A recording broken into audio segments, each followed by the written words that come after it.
पंवर ऐं पठाण त इस्पताल मां वया निकिरी, पोइ बि इस्पताल वधीक तबाह छो?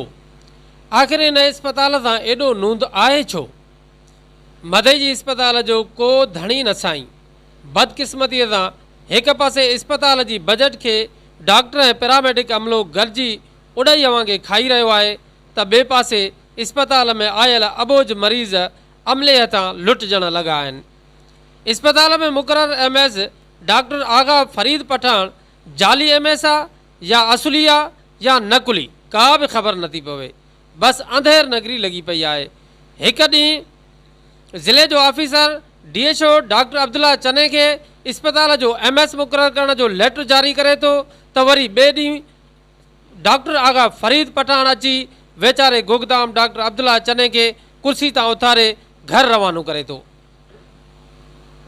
सम्झ में ई नथो अचे त ही का इस्पताल आहे या का कचे जी सरकारी ज़मीन, जंहिंखे वणे चंद महीननि जो ठीको खणी लुट मार करे हर को थो भॻो वञे।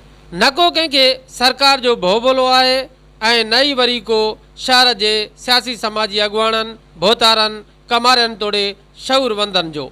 बसि नंढे खां नंढे मुलाज़िम खां वठी इस्पताल जे MS ताईं सभु आज़ादीअ सां लुट मार कंदे पछाड़ी इस्पताल जूं भितियूं बि खाई विया आहिनि। इस्पताल में हिकिड़ा अहिड़ा मुलाज़िम आहिनि जेकी बसि इस्पताल खे घर ठाही वेठा आहिनि, 24 कलाक इस्पताल में पिया आहिनि, को बि संदनि खां पुछण वारो ई न आहे, जेकी हर ईंदड़ मरीज़ खे पटीअ दवाए बसि ब्लैकमेल करे पैसा बटोरनि था। न उन्हनि खे इस्पताल सां का दिलचस्पी आहे ऐं न ई वरी का शहरनि तोड़े मरीज़नि सां।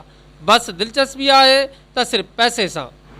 अॼु जॾहिं अचानक असांजे सचाई न्यूज़ जो नुमाइंदे इलाही बख़्श बुड्ढे जो मधे जी इस्पताल में वञणु थियो त हुन छा ॾिठो, अचो तव्हांखे उहो बराए रास्त मंज़र ॾेखारियूं।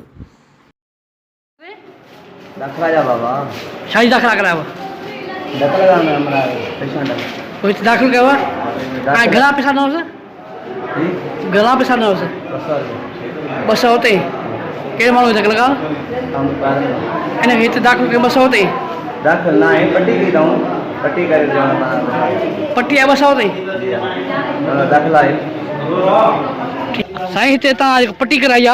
हां पट्टी पैसा भराना ये तो 200 रुपया ना 200 रुपया कहे होने के देना डॉक्टर 200 रुपया पानी ना होने दा हां सर पता देना से हां मसालो छाया करे